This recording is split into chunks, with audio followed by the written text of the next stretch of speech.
माधवी, हम लोग nutrition, diet और न्यूट्रिशन के विषय को एक तरह से समझने के लिए ABCD के माध्यम से हम लोग कोशिश करेंगे समझने की, और उसके डाइट फैक्ट्स को जानने की, ताकि हम बच्चों को ठीक तरह से गाइड कर पाए, थोड़ा डिटेल में गाइड कर पाए, थोड़ा प्रैक्टिकली गाइड कर पाए। तो हमने ए से शुरुआत की थी, पिछले सेशन में प्रैक्टिस हुआ था। अब हम आगे बढ़ते हैं, आई तक हम लोग आ गए थे, सॉरी के तक आ गए थे, तो एल से हम शुरू करते हैं, कंटिन्यू रखते हैं। इस सब्जेक्ट को समझने की कोशिश करेंगे। अभी हम ABCD के माध्यम से कुछ डाइट फैक्ट समझ रहे हैं, फूड पिरामिड हमने समझ लिया है। आगे चल के हम लोग और अलग अलग एस्पेक्ट से हम इसको समझेंगे कि प्रैक्टिकली ऐसी कौन सी रेसिपीज है जिससे हम इस न्यूट्रिशन जो पोषक तत्व है उनको हम प्रचुर मात्रा में हमें मिल पाए दिन भर में। एक आदर्श आहारचर्या क्या हो सकती है दिन भर में, उसके बारे में चर्चा करेंगे आने वाले दिनों में। और आखिरी में ये भी देखेंगे कि कुछ चीजें जो हम कर सकते हैं घर पर, कुछ ऐसा प्रबंधन कर सकते हैं आहार का जिससे हमें प्रैक्टिकल लेवल पे, मतलब ऐसा ना हो कि बस हमें थ्योरी समझ में आ जाए पर उसे कैसे हमारे आहार में शामिल करें ये हमें समझ बूझ ना हो। तो उस चीज को डेवलप करने के लिए भी, उस एस्पेक्ट को समझने के लिए और अपने दिनचर्या में उतारने के लिए बेहद सहायक होगा ऐसा लगता है। तो कुछ सेशन जो है उस पर भी अवलंबित रहेंगे। तो आइए शुरू करते हैं हम लोग। मैं स्क्रीन शेयरिंग करती हूँ।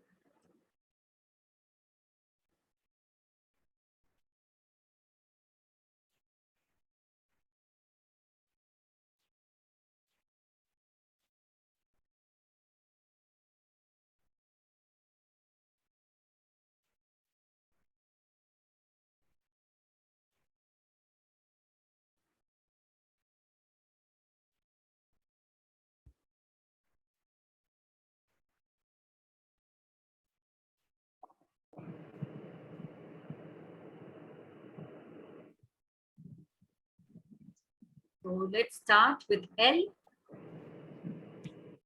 A to Z हम समझने की कोशिश कर रहे हैं। इस विषय को हम अल्फाबेट्स के माध्यम से याद रख पाने में हमें सहायक होगा।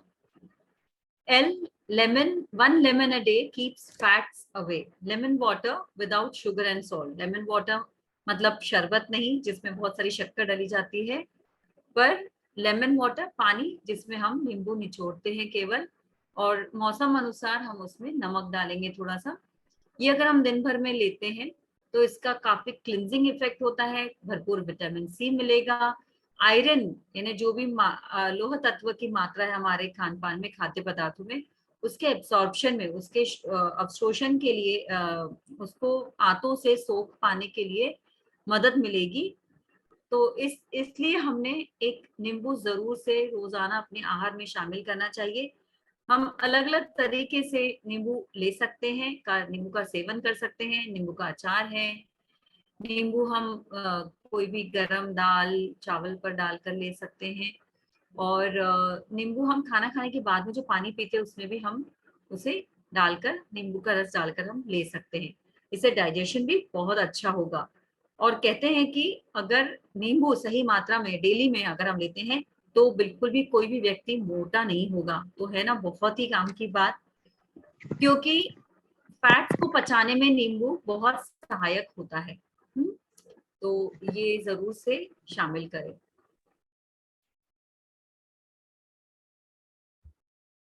M, M for milk, M for mushrooms.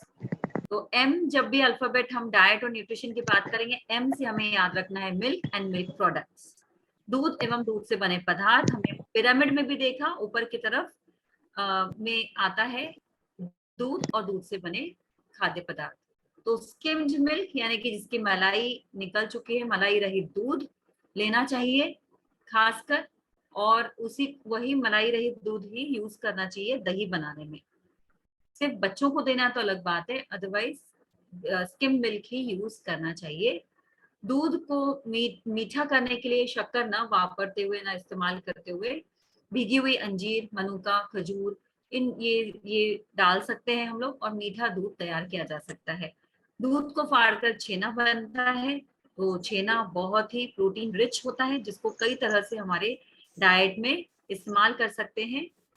या हम कोरा छेना भी खा सकते हैं, चाहे चीनी में डालकर, चाहे उसमें सब्जियां डालकर, और हम ले सकते हैं, उसका सेवन कर सकते हैं, या फिर उसके पराठे भी बन सकते हैं।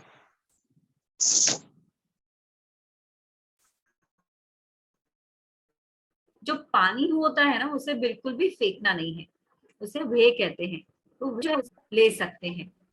ये जो पानी जो है वो आटा गूंदने में भी इस्तेमाल कर सकते हैं। तो आटा बहुत सॉफ्ट होगा और बहुत ज्यादा प्रोटीन रिच हो जाएगा। जो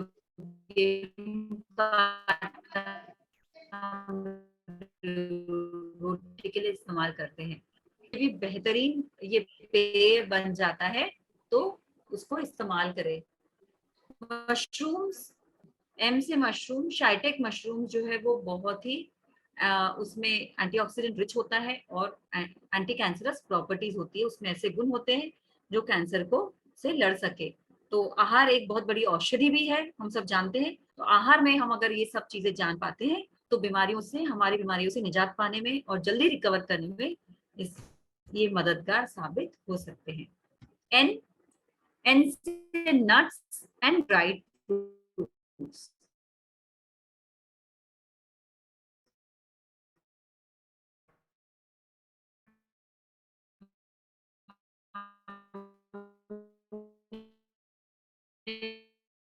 फूड पिरामिड में देखा था कि नट्स, ड्राई फ्रूट सब जानते हैं ना, जो मूंगफली का तेल है कई घरों में इस्तेमाल होता है। ग्राउंडनट जो है वो प्रोटीन रिच होता है। ग्राउंडनट मिल्क भी निकाला जा सकता है, बनाया जा सकता है। जो जिसको दूध नहीं पचता है उसको ये दूध जो है, पीनट और मिल्क, ये भी इस्तेमाल किया जा सकता है। जैसे आलमंड मिल्क भी बन सकता है, कोकोनट मिल्क भी बनता है। तो स्मूदीज में या फिर कोई भी जो डेजर्ट्स होते हैं उसमें भी इस्तेमाल किया जा सकता है ग्राउंडनट मिल्क। कोकोनट वाटर जो है, ये ये भी नट है, कोकोनट, यस। तो कोकोनट के भी कई सारे फायदे हैं, उसके उसको भी रोजाना अपने खान पान में शामिल करना चाहिए। नहीं भी तो खाना खाने के बाद में एक स्लाइसेस गीले नारियल की ले लें, चबा के अच्छी तरह से खा लें। या फिर सूखा नारियल जो है उसके भी बहुत सारे तरीकों से हम उसका सेवन कर सकते हैं, सूखे नारियल का। तो ये जो कोकोनट है, सूखा नारियल है, ये काफी बढ़ते बच्चों के लिए फायदेमंद है। बहुत अच्छी कैलोरीज होती है, गुड फैट्स होते हैं, फाइबर होता है, और इसमें प्रोटीन्स होते हैं। तो बढ़ते हुए बच्चों के डिमांड्स को पूरा करने के लिए काफी अच्छा साबित होता है। नट्स की बात करते हैं तो कैशू नट्स, काजू, पिस्ताचियो नट्स यानी पिस्ता, बादाम, अखरोट, ये सभी चीजें बहुत ही बेहतरीन है, जो हमारे स्वास्थ्य की रक्षा के लिए स्वास्थ्य वर्धन का काम करती है। कंज्यूमिंग 28 ग्राम्स ऑफ वॉलनट, है ना, with each of the 3 main daily meals increases total dietary fat, improve serum lipid profile, lowers cholesterol. अगर साधारण भाषा में हम बात करें तो एक मुट्ठी भर भी नहीं, 2 अखरोट भी अगर लेते हैं 3 बार तीनों मील्स के साथ में, तो बहुत सारे फायदे हैं, बहुत सारे। क्योंकि ये जो इस जो फैट्स है ज्यादा जरूरी है, हमारे शरीर को इसकी जरूरत होती है। ओ से ऑर्गेनिक फूड, ऑर्गेनिक फूड यानी कि सेंद्रीय खाद द्वारा तैयार की गई खेती में से बना हुआ, उगाया हुआ अनाज और बाकी सब खाद्य पदार्थ। तो ये केमिकल रहित हम बोलेंगे, है ना। रसायन रसायन जो है डाला जाता है खेती में, उसे न डालते हुए नैसर्गिक तौर पे खेती की जाती है। उससे बना हुआ उगाया हुआ अनाज को प्रेफर करें, क्योंकि जितना डिमांड करेंगे उतना वो लोग भी उगाएंगे और वो सप्लाई होगा। इस पर काफी अभी मेरी तरफ से काम चल रहा है, ऐसे लोगों से कांटेक्ट में कर रही हूँ कि कहाँ पर आपको इस तरह से ऑर्गेनिक फूड अवेलेबल हो सकता है। थोड़ा महंगा होता है मगर स्वास्थ्य के दृष्टिकोण से बिल्कुल बहुत ज्यादा फायदेमंद, क्योंकि बहुत सारी दवाइयां खाने से हम बच जाते हैं। ऑयल्स, ऑयल्स में जितने भी तेल हैं, तेल एक बहुत बड़ा विषय है, बहुत सारे भ्रम है इसके इर्द गिर्द जो लोगों के मन में है, दिमाग में है। तो तेल की बात करें तो इसको डबल ट्रिपल रिफाइंड ऑयल ना ले, क्योंकि डबल ट्रिपल रिफाइंड ऑयल करने से उसके जो पोषक तत्व है वो निकल गए हैं। केवल जो बचा है वो एक व्हीकल है, एक माध्यम भर है, एक तैलीय माध्यम भर आपके हाथ में है, जो कि बस तलने के लिए या सब्जी बनाने के लिए काम में आ रहा है। तो तेल को एक तलने का या कोई चीज बनाने का कुकिंग मीडियम ना मानते हुए उसको अगर एक न्यूट्रिशन का सोर्स अगर हम मानते हैं, पोषण का एक स्रोत मानते हैं, तो उसमें बहुत सारा विटामिन ई, विटामिन ए, बहुत जरूरी जो फैटी एसिड्स होते हैं। तो कोशिश करें कि कच्चे खाने का तेल लें, साफ उसको पोस्ट करके, और जो दूसरे मतलब तेल बीज जो हम बोलते हैं वो खाने की, और उसका पाउडर खाना बनाते समय इस्तेमाल करें। सलाद पर डाल सकते हैं, सूप में डाल सकते हैं, मुखवास में डाल सकते हैं। इस तरह से क्या होगा कि ऑयल हमारे पेट में जाएगा। तो वैसे जो महीने में हमारे परिवार में परिवारजन के लिए जो खाना बनता है उसके लिए तेल की खपत कितनी लगती है, उसके ऊपर से आपको ध्यान में आएगा, उसे धीरे धीरे कम करते चले जाना है।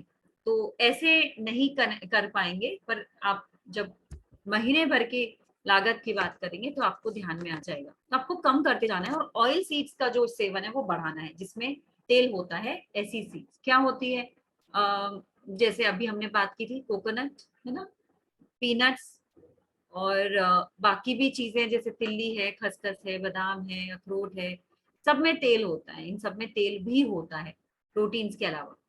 जवस है, खरबूज तरबूज के बीज है। तो ये सारी चीजें खाएं। और जो डालडा, यानी डालडा तो ब्रांड नेम है, अगर उसको हाइड्रोजनेटेड ऑयल बोलेंगे, जो हाइड्रोजन द्वारा ट्रीट किया जाता है ताकि वो स्टेबल बने, ताकि वो जल्दी खराब ना हो। तो ये जो हाइड्रोजन मिश्रित जो ऑयल होता है, जिसको हम जो जम जाता है बहुत, वो बहुत ज्यादा नुकसान करता है।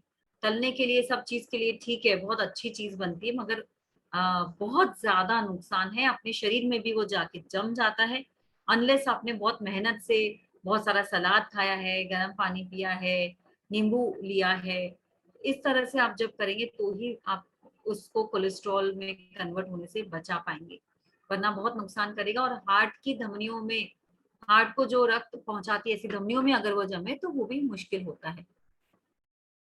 ऑलिव ऑयल, तिल्ली का तेल, फ्लैक्सीड ऑयल, जवस का तेल, है ना, ये सारी चीजें इस्तेमाल कर सकते हैं। मलाई, फ्रेश मलाई जो है वो इस्तेमाल कर सकते हैं। बटर, घर का बना हुआ अनसॉल्टेड बटर जो है वो इस्तेमाल कर सकते हैं। अलग अलग चीजों में अलग अलग इस तरह से फैट्स यानी कि वसा ये इस्तेमाल कर सकते हैं।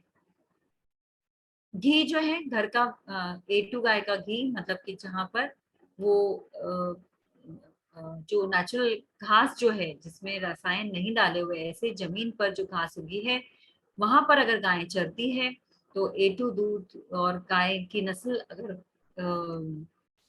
देसी है तो जो दूध है वो बहुत ज्यादा फायदे वाला हो जाता है। तो इसी तरह से ही उसी दूध का घी भी अगर इस्तेमाल करते हैं तो बहुत ज्यादा स्वास्थ्य को फायदा होगा। राइस ब्रान ऑयल भी जैसे यहाँ पर लिखा है, तो जो राइस का छिलका होता है, छिलके से ज्यादा मैं कहूंगी कि उसका जो कवर होता है उसमें वो भी बहुत ऑयल रिच होता है। आप जब देखेंगे कि बिना पॉलिश वाला आप जब चावल हाथ में पकड़ेंगे तो आपको बहुत हाथ स्टिकी लगेगा, चिकनाई महसूस होगी, तो इतना उसमें तेल होता है, वो पॉलिश करते समय पूरा निकल जाता है। तो इस में से जो ऑयल निकलता है वो बहुत अच्छा ऑयल माना जाता है, जो ऑयल स्टैंडर्ड्स होते हैं उसके हिसाब से, वो भी आप इस्तेमाल कर सकते हैं। पी से प्रोटीन्स, पी से पॉप ग्रेन्स, पी से प्रोसेसिंग, हम अलग अलग पहलुओं पर प्रकाश डालते चले जा रहे हैं ताकि हम समझ पाए कि हम जो खा पी रहे हैं हम किन किन पहलुओं का हमको बिल्कुल ध्यान रखना है। केवल फूड पिरामिड कितना क्या लेना है वो तो हमें ध्यान में रखना ही है, लेकिन जब हम खाना बना रहे होते हैं तो बहुत सारी प्रश्न जो मन में आता है वो भी प्रश्न को सुलझाने की कोशिश है यहाँ पर। पी फॉर प्रोटीन्स एक बहुत ही अहम घटक है एक बैलेंस डाइट का। एक संतुलित आहार में प्रोटीन्स की अपनी बहुत बड़ी अहमियत है। बाकी जो दूसरे दो हम बात करते हैं वो है कार्बोहाइड्रेट्स और तीसरा है फैट्स। तो यहाँ पर प्रोटीन्स की बात कर रहे हैं। प्रोटीन्स अगर पर्याप्त मात्रा में है तो उस व्यक्ति का इम्यूनिटी बहुत अच्छा रहेगा, बार बार इन्फेक्शन नहीं होगा। इन्फेक्शन होता है तो बहुत जल्दी रिकवरी होगी, दिन भर में थकान कम आएगी, हार्मोनल कमी नहीं होगी क्योंकि हार्मोन्स भी इसी के बने हुए, एंजाइम्स की कमी नहीं होगी, पाचन जो करते हैं उन एंजाइम्स की भी कमी नहीं होगी। ये सारी चीजें प्रोटीन से बनती है। और जो पूरा समय हमारे शरीर में जो हमारी कोशिकाएं हैं मतलब सेल्स जो है वो नए सेल से रिप्लेस होते रहते हैं। तो जो सेल है उसमें जो बीच में जो न्यूक्लियस होता है वो उसमें भी न्यूक्लियो प्रोटीन होता है। तो हर नए सेल को बनने के लिए प्रोटीन की जरूरत होती है और नए सेल्स बनते ही रहते हैं। तो हम सोच सकते हैं कि अगर प्रोटीन पर्याप्त मात्रा में रहे तो ही सेल्स जो है वो संतुलित और बहुत अच्छा काम करने वाले सेल्स तैयार होंगे, नहीं तो बहुत ही डिजीज सेल्स तैयार होंगे। तो हमने ध्यान रखना है कि प्रोटीन्स हमारे दिन भर के खाने में पर्याप्त ग्राम्स यानी प्रॉपर ग्राम्स ऑफ प्रोटीन्स जाना चाहिए। कौन से 1 ग्राम प्रोटीन पर केजी हमारे बॉडी वेट का जाना चाहिए। अगर हमारा 50 किलो वजन है तो कम से कम 40 ग्राम प्रोटीन तो भी उसमें जाए, 35 ग्राम प्रोटीन तो भी हम दिन भर में सेवन करें। इसका कैलकुलेशन बहुत सिंपल है, मैं कभी एक चार्ट है वो शेयर करूंगी ग्रुप में।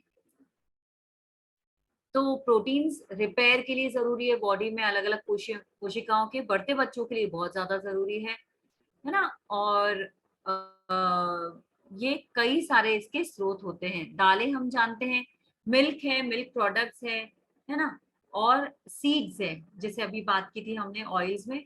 राइस में से थोड़ा सा प्रोटीन, पोटैटो, ओट्स और हल्के गुणवत्ता के प्रोटीन्स मिलेंगे हमें, बहुत ही हल्की गुणवत्ता के प्रोटीन्स मिलेंगे मटर में, मक्के में और सफेद मतलब जो व्हाइट फ्लोर है मैदे में।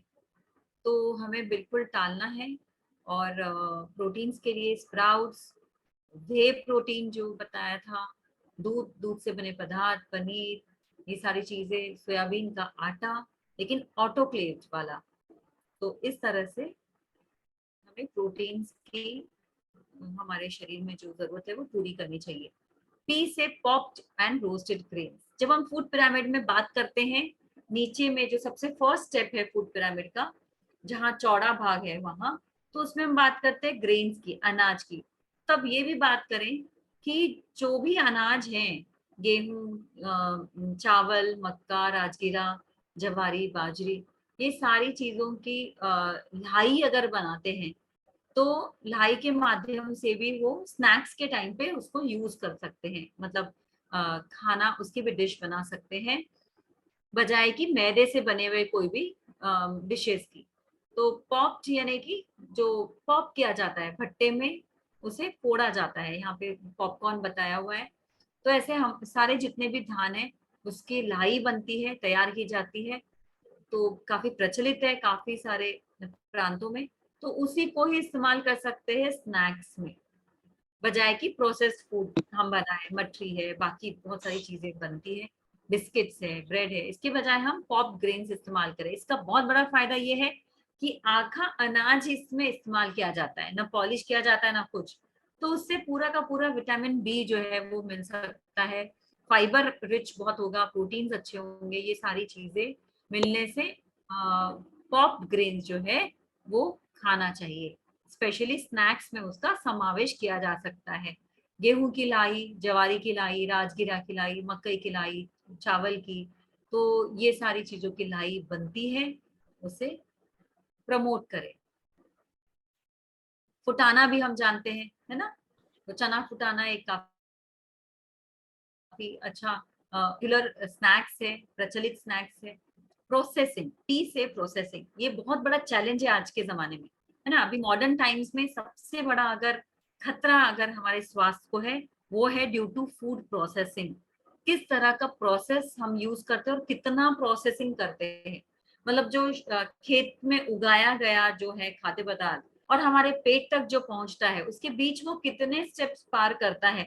जितना ज्यादा स्टेप्स पार करेगा वो, उतना कम उसका न्यूट्रिशन, उतना कम उसका पोषण हो जाता है।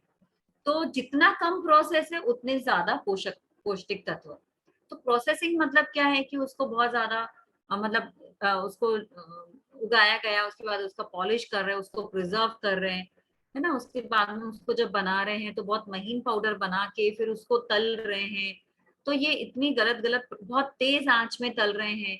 तो बहुत बार बार रीहीटिंग कर रहे हैं, मतलब खाना बन गया है, उसके बाद में फिर से दोबारा दोबारा जाके गर्म कर रहे हैं, ठंडा फ्रिज में रख रहे हैं, उसको 2-4 दिन गर्म करके ले रहे हैं। तो जितना कोई भी चीज को जितनी बार आप हीट को एक्सपोज कर रहे हैं, या जितने दिन वो रह रहा है, यानी जितने ज्यादा समय तक वो है बनने के बाद में, तो ये सारे जितने प्रोसेस हैं, इसको जितना कट शॉर्ट करेंगे उतना स्वास्थ्य की हम रक्षा कर पाएंगे। तो यहाँ पे एक सेंटेंस लिखा हुआ है, आप बोल सकते हैं कि less processing outside, less processing inside, more energy gain, more energy conserve. ये एक बहुत अच्छा सेंटेंस है। मैं इसके इसके बारे में आपको जरूर बताना चाहूंगी थोड़ा सा और डिटेल में कि सॉरी। तो लेस प्रोसेसिंग आउटसाइड यानी कि हमारे पेट में डालने से पहले जितना कम प्रोसेस करेंगे, उतना शरीर के अंदर में प्रोसेसिंग कम करना पड़ेगा। ठीक है, प्रोसेसिंग कम करना पड़ेगा मतलब हमारे शरीर को उतनी ही कम मेहनत करनी पड़ेगी। कम मेहनत करनी पड़ेगी मतलब कि कम एनर्जी खर्च करनी पड़ेगी उस अनाज को पचाने के लिए। ऐसे पहले इसका घूमेंगे, मतलब ये कि तब हम जाएंगे तीसरे थकेंगे चक्कर कम। में। खाना खाने के बाद में जो हम एकदम से थक जाते हैं, या फास्ट फूड खाने के बाद हमें बहुत डाउन लगता है, बच्चों को एकदम ऐसा लगता है बस सो जाएं, पढ़ाई ना करें, है ना, ऑफिस में हम काम कर रहे होते हैं, हम कहीं पर भी फोकस नहीं कर पाते, क्योंकि जो प्रोसेस्ड फूड, इतना हाईली प्रोसेस्ड फूड जो खाया है, उसको पचाने के लिए बॉडी को बहुत एनर्जी खर्च करनी पड़ रही है। ओके, क्यों से कुछ लेना था मुझे। क्वर्सेटिन ये एक एंटीऑक्सीडेंट है जो लाल कलर की सब्जियों में उपलब्ध होता है। क्वर्सेटिन ये फ्लेवोनॉल मतलब कि ये एक एंटीऑक्सीडेंट है जो लाल रंग के सब्जियों में प्रेजेंट है। तो और ग्रीन टी में भी, ग्रीन टी, एप्पल, लाल प्याज, लाल अंगूर, लाल कलर का पत्ता गोभी आता है, लाल चौलाई की पत्तियां, भाजी आती है, टोमेटो है, ब्रोकोली है, इन सब में बहुत सारा क्वर्सेटिन होता है जो कि एंटी कैंसरस, कैंसर पेशेंट को जरूर से, और आप सोचिए कैंसर पेशेंट को देना है तो कैंसर से बचने के लिए भी ये बहुत काम में आएगा। और इवन हार्ट डिजीज मतलब कि अपने हार्ट को स्वस्थ रखने में भी ये काम आएगा। आर बहुत important, raw foods. Raw food यानी कच्चे खाद्य पदार्थ। हम अभी क्या कर रहे हैं, हमारे दिन भर में हम कैसे खाना, कितना खाना कच्चा खा रहे हैं, कितना पका हुआ यानी सिजाया हुआ, कुक किया हुआ खा रहे हैं, इस पर हमें गौर करना है। कभी कभी देख पड़ता है कि हम दिन भर में एक भी चीज है वो कच्ची नहीं खा रहे हैं, पूरी गैस के ऊपर, या फिर हम कह सकते हैं कि एक्सपोज टू फायर, यानी कुक कर करके ही हम चीजें खा रहे हैं, चाहे उसमें तल रहे हैं, सेक रहे हैं, है ना, सेक डायरेक्टली आंच पे सेक कर खा रहे हैं, या स्टीम कर रहे हैं, कुक कर रहे हैं। तो ये चीजें हमको थोड़ा सा धीरे चलो, हेल्थ थोड़ा के उल्टे भी दृष्टिकोण जाओ। से हमने प्रेफर नहीं करनी है।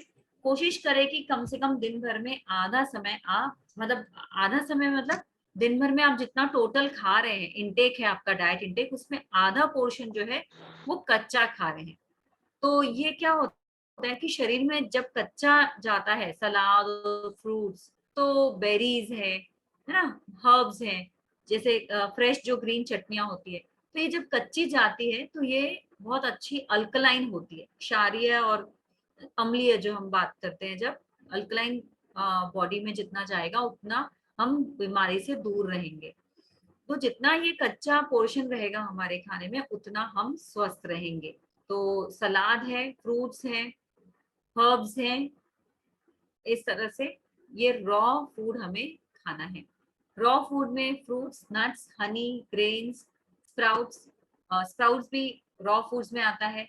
तो ये करना है। फ्रीडम, रॉ फूड्स खाना मतलब फ्रीडम फ्रॉम डिजीज और हेल्दी एंड हैप्पी लाइफ।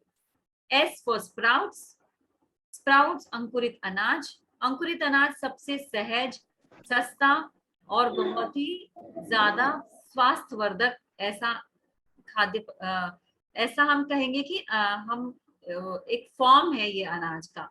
अगर कोई भी धान्य को हम अंकुरित कर देते हैं तो आप ये टेबल को रेफर करेंगे, आप देख पाएंगे यहाँ पर कि कितना इसमें मात्रा उसकी बढ़ जाती है। मतलब जो ऑलरेडी इसमें जो पोषक तत्व है वो इतना ज्यादा सुगम हो जाता है आंतों को सोखने के लिए, क्योंकि जितना हम खाते हैं, जो जो हम खाते हैं उसमें से पूरा का पूरा आंतें सोख नहीं पाती है ना। तो कैल्शियम स्प्राउट करने से उसकी जो अनाज हम खाते हैं वो बहुत ज्यादा ही अच्छी तरह से उसके अंदर के पोषक तत्व अवेलेबल हो जाते हैं। जैसे कैल्शियम जो है वो 34% बढ़ जाता है उसका एब्जॉर्प्शन, उसका कंटेंट बढ़ जाता है तो ज्यादा अच्छे से वो एब्जॉर्ब भी होता है आंतों में। उसमें का आयरन 40% बढ़ जाता है, विटामिन ए उसका 285% बढ़ जाता है और विटामिन सी बहुत अनगिनत गुना वो बढ़ जाता है। तो स्प्राउट करके जरूर से खाएं। स्प्राउट का एक ये है कि आपको जल्द से जल्द उससे भी उसको उसका सेवन करना है, नहीं तो उसकी गुणवत्ता बहुत जल्दी जल्दी कम होती चली जाएगी। ठीक है, तो उसमें बहुत सारी मात्रा में विटामिन, मिनरल्स और एंजाइम्स मिलेंगे।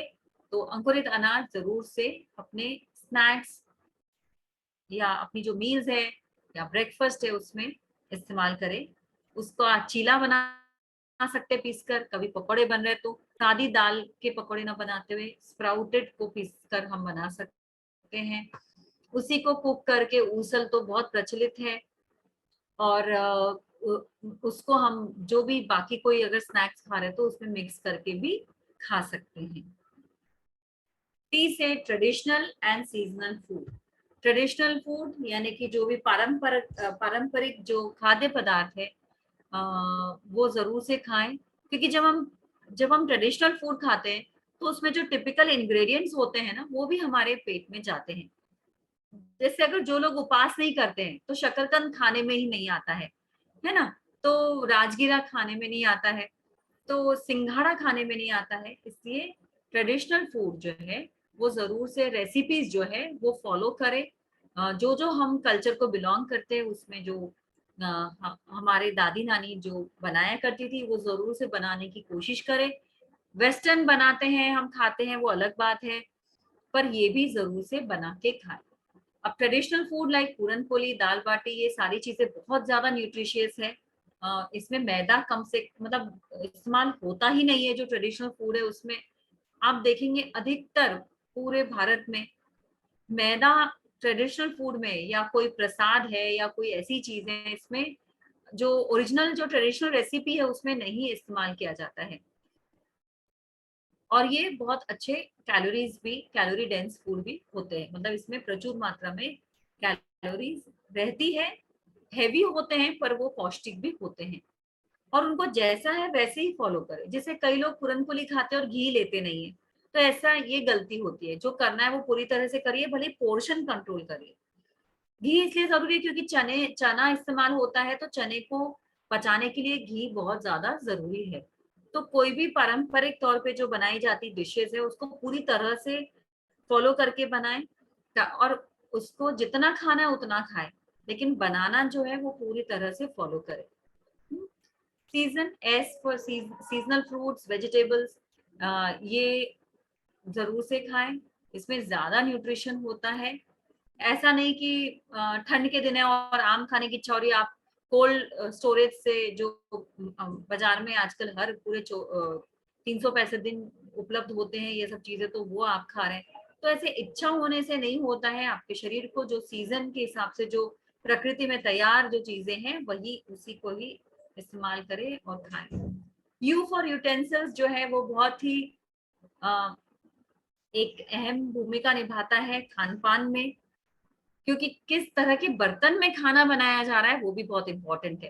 तो ये जो प्रोसेस कर रहे हैं हम, जो फार्म से फोर्क तक के, मतलब कि खेत से हमारे खाने की थाली तक जो खाना आ रहा है वो किस तरह से बन के आ रहा है वो भी बहुत इंपॉर्टेंट है। मतलब कि रसोई घर में गृहिणियां जो है वो किस तरह से खाना बना रही है, किस प्रोसेस से बना रही है ना, किस बर्तनों में बना रही, वो भी इतना इम्पोर्टेंट है।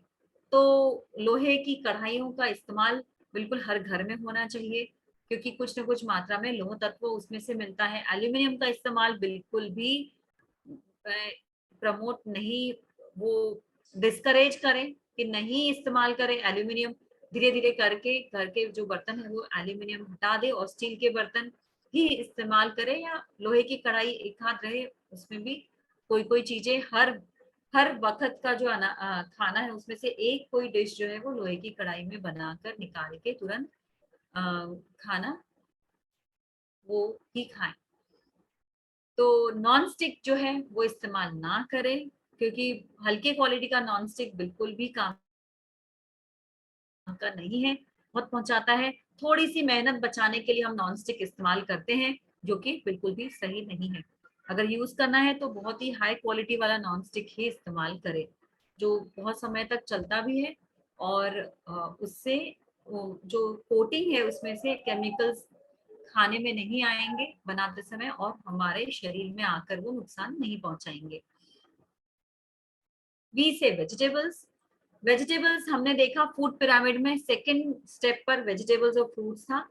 तो वेजिटेबल्स को भी अलग अलग तरह से खा सकते हैं, और हर दिन भर के हर मील में वेजिटेबल डलना चाहिए। कई बारी क्या होता है, कोई लोग उपमा बनाते हैं नाश्ते में, उसमें तो कुछ वेजिटेबल ही नहीं डलता है। तो ऐसा नहीं करिए, जो भी चीज बना रहे हैं आप, इडली है, चीला है, कोई भी तरह का जैसे अप्पम है, या आप कोई जैसे टिक्की बना रहे हैं, तो कोई भी चीज में आप जो नाश्ता बना रहे हैं, उपमा है, पोहा है, सब में सब्जियां डालना नहीं भूले, है ना। तो कितनी सब्जी खाना चाहिए क्या है वो तो और डिटेल वाली बात है, लेकिन खाना चाहिए सबसे पहले इम्पोर्टेंट है। तो थोड़ा थोड़ा हर बार में होना चाहिए। कभी हम सलाद खा रहे हैं दोपहर के समय पर, सुबह में हमने नाश्ते में बनाते समय कुछ सब्जियां डाल दी, शाम के समय हो सकता है कि ठंड और बरसात के समय आप सूप जो है सब्जी का बना हुआ सूप ले सकते हैं। सब्जियां तो बनती ही है, सब्जी को थोड़ा कम कुक करें, उसको थोड़ा सा, नहीं तो एक बार जो रख देते कढ़ाई में डालकर वो 15 20 25 मिनट तक एक सब्जी बनते रहती है, वो बिल्कुल इतनी सी हो जाती है। तो ऐसे सब्जियों में से जो पोषक तत्व बहुत जल्दी नष्ट हो जाते हैं और पकाने से, तो हमें कोशिश करना है कि कम समय में सब्जी हम बना लें। ठीक है। सब्जियां खाने से क्या होता है, इस क्या नहीं होता है ये हम कहेंगे। सब्जियां, फ्रेश सब्जियां खाने से अनगिनत फायदे हैं, क्योंकि उसमें फाइबर होता है, डाइटरी फाइबर, कैलोरीज कम होती है, पेट अच्छे से भरता है। नहीं तो आप, तो पेट ज्यादा सब्जियां रहेगी तो कैलोरीज कम जाएगी, अपने आप पेट भरेगा, और पेट भर के ही आप खाएंगे, उससे ऊपर तो आप नहीं खाएंगे। तो सब्जियां का समावेश बहुत अच्छी तरह से, अच्छा पोर्शन होना चाहिए। डब्ल्यू फॉर वाटर, ये मैं अलग से एक सेशन टोटली वाटर के ऊपर डिवोटेड लेने वाली हूँ, जिसमें बहुत अलग अलग तरह के हर्बल वाटर भी बताने वाली हूँ। तो हम उस वक्त इसको अच्छे से कवर कर लेंगे।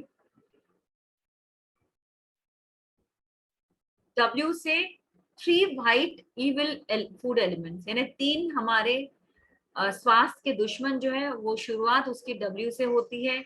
वो क्या है, 3 सफेद चीजें ऐसी कौन सी है जो हमारे शत्रु है हमारे स्वास्थ्य के, वो है सॉल्ट, नमक, शुगर यानी कि शक्कर, और व्हाइट फ्लोर यानी कि मैदा।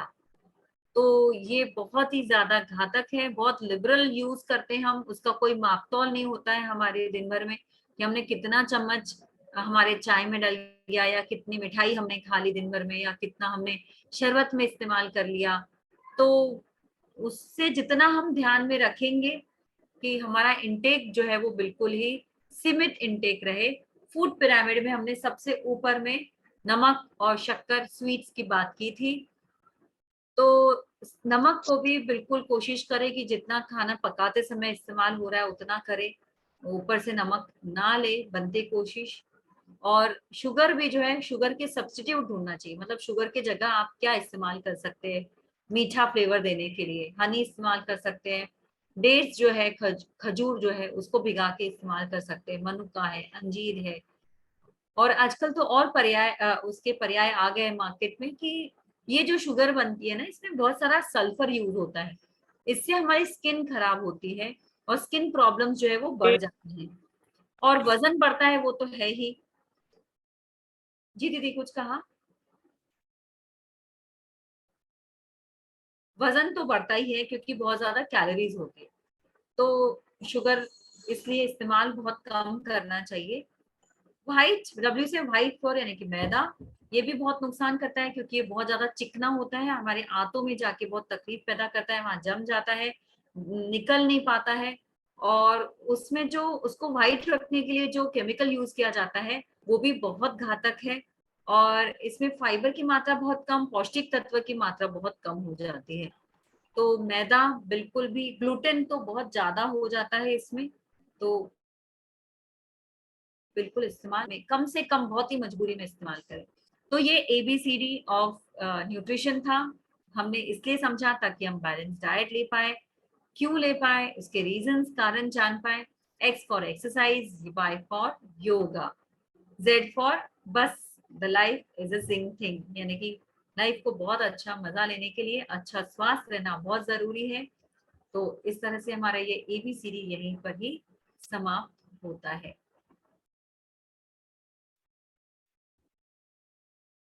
Thank you. आशा थैंक है यू। आपको ये सरलता से समझ में आया है, बिल्कुल हाँ, रिपीट किया जा सकता है। आप आप प्रश्न